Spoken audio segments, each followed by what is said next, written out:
Pasti dia. Janita merenggut semua tirai yang tertutup. Ia membuka semua jendela lebar-lebar karena merasakan rumahnya tiba-tiba menjadi gelap gulita. Cahaya. Tiba-tiba saja ia membutuhkan cahaya yang lebih banyak untuk menerangi rumahnya. Tapi di manakah cahaya yang dicarinya? Kalang kabut ia mengelap semua perabotan di rumahnya. Meja, kursi, pajangan. Merasakan tiba-tiba saja semua perabotan di rumahnya ini penuh diselimuti debu dan kuman yang mematikan. Sampai akhirnya ia kelelahan sendiri. Dan ternyata semua yang dilakukannya tak juga mengurangi luka di dalam hatinya. Janita jatuh terduduk di sofa dengan bercucuran air mata. Rumahnya tetap terasa gelap. Perabotannya tetap terasa berdebu. Janita mengerang pilu sambil memandangi Valen. Pasti pemuda itu. Pemuda yang kau bawa kemari itu kan? Dia yang membuatmu jadi begini kan, Val? Ucap Janita. Aku dan Rafki, desah Valen menggagap sambil meremas-remas tangannya yang berkeringat dingin. Kami saling mencintai, mah, lanjut Valen. Penilaian Janita kepada Rafki langsung berubah drastis. Pemujaan dan kekaguman berganti menjadi kebencian. Bahkan haram untuk menyebutkan namanya. Dengar anakku, tekik Janita meradang. Mulai detik ini, aku melarang berdebah itu datang ke sini. Jangan pernah injakkan kaki ke rumah ini. Kau dengar itu, Val? Kau dengar? Jerit Janita. Dengan histeris, Janita langsung menutup kembali semua tirai, merapatkan semua jendela, mengunci semua pintu, sampai tak ada celah lagi untuk lolos. Biar mereka terpenjara di sini, asal tak ada lagi yang mengusik kedamaian di rumah ini.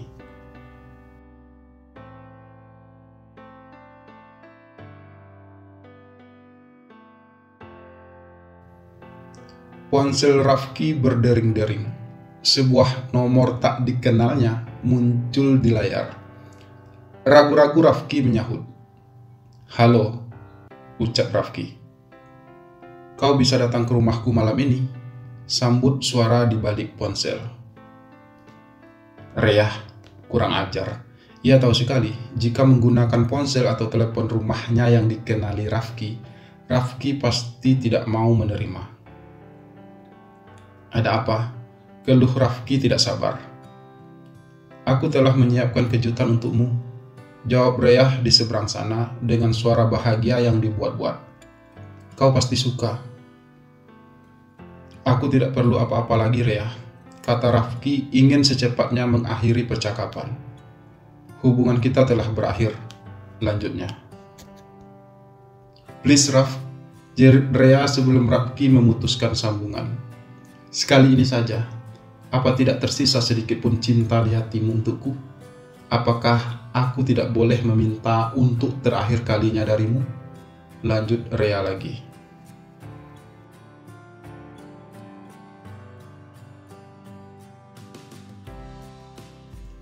Rafki sampai melangkah mundur dengan ngeri melihat pemandangan yang terjadi di depan matanya. Di ruang tamu rumah Reyah, ia melihat gadis itu sedang bergumul dengan lelaki tampan berbadan tegap. Reyah hanya mengenakan kemeja sutra yang tembus pandang, sehingga linjer indah yang ia kenakan terlihat membayang di balik tubuh bajunya. Ia tidak memakai apa-apa lagi untuk menutupi kakinya yang telanjang. Sedangkan lelaki itu mengenakan celana jeans berwarna pudar dan kaos lengan buntung dengan ukuran yang serba sempit. Pakaiannya seakan nyaris sobek karena tidak kuat menahan ukuran tubuhnya yang kekar. Entah kemana pembantu dan satpam di rumah itu. Barangkali diizinkan cuti selama 1 hari. Sebagai anak sulung, Reyah memang hidup terpisah dari orang tuanya sejak mendirikan perusahaan sendiri. Orang tuanya memiliki banyak rumah. Jumlah anak mereka yang hanya 2 orang perempuan kalah banyak dibandingkan jumlah rumah yang mereka miliki. Menyadari kehadiran Rafki di ruangan itu, Rea menoleh dengan ekspresi puas. "Bagaimana, hah?" sindir Rea dramatis. "Kau terangsang sekarang, Raf? Lihat lelaki ini, dia tampan dan seksi kan?" lanjut Rea. Rea melucuti pakaian lelaki di hadapannya, sehingga menyeruaklah semua otot-otot tubuh lelaki itu. Otot-otot yang keras dan kuat, hasil dari latihan yang ambisius dan suntikan steroid. Tak cukup hanya itu, dengan kasar, Rea juga merenggut celana jeans lelaki itu, sehingga lelaki itu tinggal mengenakan celana dalam berwarna putih. Rafki sampai membuang muka dengan jijik. "Dengar, Rea," bentaknya gemas. "Tidak semudah itu aku tergoda melihat laki-laki, biar mereka telanjang bulat sekalipun," lanjut Rafki. "Tapi buktinya kau jatuh cinta pada Valen, bukan?" ejek Rea melecehkan. "Dan tidur dengannya, bukan?" lanjutnya. "Seks dan cinta adalah dua hal yang berbeda," hardik Rafki berang. "Dan aku bercinta dengan Valen." Sekali lagi Rafki menegaskan kalimatnya. "Dengan cinta, bukan mengumbar nafsu," lanjutnya. "Apa bedanya sekarang?" Rea bangkit dari sofa, mencampakkan lelaki yang tengah mencumbunya dengan membabi buta. "Aku sudah membawa seorang lelaki ke tengah kita. Kita bisa main bertiga, kan? Aku rela menjadi pelengkap, asalkan kau kembali padaku," ucap Rea lagi. Barangkali lelaki itu memang dibayar khusus untuk sandiwara ini. Penghibur profesional yang memuaskan perempuan kesepian. Rea membuka satu persatu kancing bajunya sambil berjalan mendekati Rafki, hingga terlepas semuanya. Dan terlihatlah pakaian dalamnya yang berhiaskan renda dan satin yang indah berkilau. Caranya melangkah begitu menantang. Persis seperti Demi Moore dalam film Striptease. Rambutnya acak-acakan, make up-nya luntur oleh keringat dan air mata. "Ayo Raf," desa Rea Farau, antara menggoda dan meratap, antara mengejek dan menangis. "Kita bisa berkencan bertiga, kan? Aku rela menjalani cinta segitiga," lanjut Rea. Rafki melangkah mundur ketakutan. "Jangan rusak dirimu," sergah Rafki panik. Tangannya mengibas-ngibas resah, seolah melihat kerumunan virus yang datang menyerbu dirinya. "Jangan rusak diriku, kau bilang?" pikir Rea kalap, dengan air mata bercucuran. "Kau telah menghancurkan hidupku hingga tak tersisa sama sekali. Kau yang merusak semuanya. Teganya kau meninggalkanku demi seorang laki-laki," lanjut Rea. Tidak sanggup melihat ulah Rea yang makin tak terkendali, Rafki memutar tubuhnya dan cepat-cepat menghentakkan kaki, berlari meninggalkan rumah itu. Rea mengejarnya sampai ke halaman, tapi Rafki lebih cepat menerobos masuk ke mobil. "Aku mencintaimu, Raf. Aku memujamu," teriak Rea menumpahkan tangisnya. Sesaat sebelum Rafki meraung pergi dengan mobilnya. "Jangan tinggalkan aku, Rafki. Jangan khianati aku."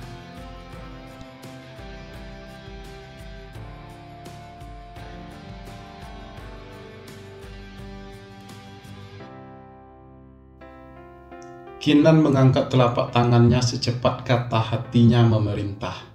Namun gerakan tangannya mengambang di udara. Justru Valen yang kemudian meraih jemari Kinan dan menempelkannya ke pipi. "Tampar aku, Kinan," pinta Valen lirih dengan mata yang menyiratkan berjuta permohonan. "Kau berhak menamparku," lanjut Valen. Sekejap, Kinan hanya menggigit bibirnya, merasakan hatinya keropos di lumat rayap kepedihan. Lalu sedikit demi sedikit jarinya mulai bergerak, lembut, perlahan. Ia membelai-belai pipi Valen yang bersih dengan penuh cinta kasih. Air matanya merebak seperti embun membasahi pagi. "Aku bahagia jika kau bahagia, Val," bisiknya memaksakan senyum. seperti matahari yang gagal bersinar di telan mendung. Kalau kau bahagia bersama Rafki, aku rela kau berpaling padanya, lanjut Kinan. Valen terperangah, meremas tangan Kinan kuat-kuat. Kau tidak marah padaku? Tanya Valen takjub. Kalau kau mengerti arti cinta sesungguhnya, Val, desah Kinan terisak. Seharusnya kau tak perlu bertanya lagi. Bukankah cinta adalah taman yang luas, tempat kita bebas berlari dan menjadi diri sendiri? Cinta merelakan dan melepaskan. Cinta bersatu dalam perpisahan.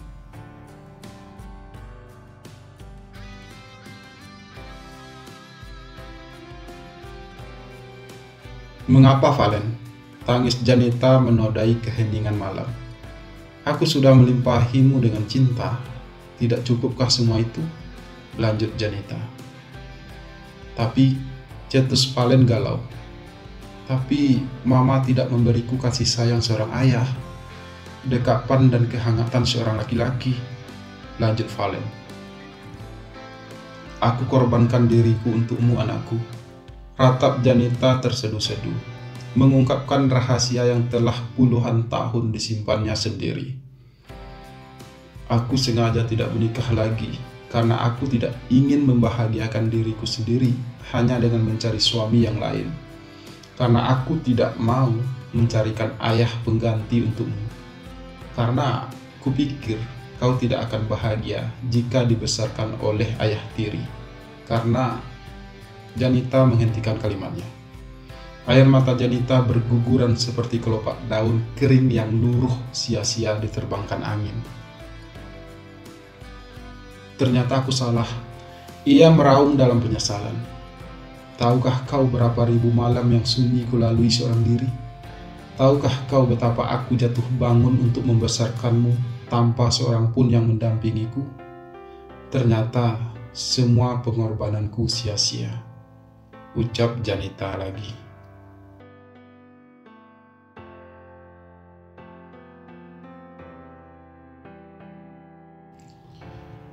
Kini setiap hari, Valen diantar jemput oleh sopir pribadi Janita dan diawasi setiap kegiatannya. Selesai jam kantor, harus langsung pulang ke rumah. Janita menghitung setiap menit. Valen tak boleh terlambat sedetik pun. Janita seketat mungkin memonitor Valen agar anaknya tidak punya celah sedikit pun untuk bertemu Rafki. Valen terkurung seperti burung pipit yang kesepian. Sesekali ia masih bertemu Rafki ketika makan siang. Tapi waktu yang hanya tersedia 1 jam tentu tak bisa mengobati rindu. Itu pun masih dipotong jarak perjalanan dari kantor Rafki ke kantor Valen yang cukup jauh. Dan ditambah bonus macet. Hasilnya, waktu untuk berdua hanya tersisa setengah jam. Tak kuat mendustai perasaan, akhirnya malam itu Rafki nekat mendatangi rumah Valen meski larangan telah dijatuhkan seperti palang kereta api yang menghalangi mobil melintas. Rafki nekat menerobos walaupun maut taruhannya. Rafki memencet bel tidak sabar. Janita yang membukakan pintu langsung berdiri menghadang sekejam sipir penjara. Untuk apa lagi kau datang? Hardik Janita dengan kebencian meluap. Jangan ganggu anakku lagi, lanjutnya. Tapi dengan tenang, Rafki menjawab jujur. Kejujuran yang menjadi mahal harganya karena dilakukan di bawah ancaman. Saya mencintai Valen, Tante, ucap Rafki. Cinta? Bentak Janita dengan wajah bergidik ngeri. Anak ingusan macam kau, tahu apa tentang cinta? Lanjut Janita. Valen yang mengetahui kedatangan Rafki tak punya nyali untuk melawan perintah ibunya. Ia meringkuk di balik pintu kamarnya seperti seorang gadis pingitan. Dari sana, ia bisa mendengarkan dengan jelas semua percakapan antara ibunya dan Rafki di ruang depan. "Bukankah dulu tante pernah jatuh cinta? Karena itu Valen lahir ke dunia ini kan?" tanya Rafki kalem. "Cinta selalu membuat rindu kan tante? Seperti saya sekarang ini, rindu ingin bertemu Valen," lanjut Rafki. "Bukan cinta yang memalukan seperti ini," Fekik Janita geram. "Kau merusak anakku," lanjutnya. "Tapi dulu tante yang menyuruh saya sering-sering kemari," protes Rafki tidak rela. "Berlama-lama di sini, bahkan menginap di sini," lanjutnya. Pergi dari sini," jerit Janita mengamuk. Ia mengangkat telunjuknya tinggi-tinggi. "Jangan ungkit-ungkit yang dulu lagi. Hubunganmu dengan Valen hanya tinggal masa lalu. Lupakan semuanya," lanjutnya. Rafki memutar tubuhnya dengan sedih. Sambil menundukkan kepala, ia meninggalkan teras rumah Valen. Menyadari apa yang telah terjadi di luar sana, Valen nekat menghambur keluar dari persembunyiannya dan bermaksud mengejar Rafki. Tapi sedetik sebelum ia berhasil mencapai pintu depan, Janita telah mengempaskan pintu itu hingga berdebum dan memutar anak kunci dengan kejam. Kemudian ia menoleh menatap anaknya yang sampai di hadapannya dengan napas terengah-engah. "Hentikan semua kekeliruan ini, Valen," pekik Janita berang. "Jangan pernah bermimpi mencintai laki-laki," lanjutnya. "Bukan Rafki yang salah, Ma," desah Valen putus asa. "Aku yang seharusnya mama hukum. Aku yang membuat semuanya menjadi begini. Aku yang menggoda Rafki, Ma. Aku yang mencemburunya," lanjut Valen. Janita melangkah mundur sambil memandangi anaknya dengan ketakutan. Ia seperti tidak mengenali anak kandungnya sendiri yang telah dilahirkan dan dibesarkannya. "Tidak," ratap Janita Filu. "Anakku bukan lelaki murahan. Kau adalah laki-laki normal, laki-laki terhormat. Kau akan menikah, punya anak, punya keluarga yang bahagia," lanjutnya Pilu.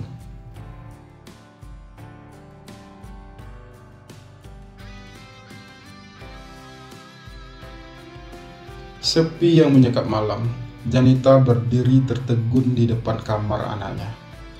Perlahan-lahan ia membuka pintu yang tak terkunci. Sejak kecil, Valen memang tidak diperbolehkan mengunci kamar untuk memudahkan Janita memeriksa jika sewaktu-waktu penyakit diabetesnya kumat. Di sana, di sudut kamar yang lengang, Janita melihat anak yang dicintainya terlelap dalam tidurnya yang sunyi.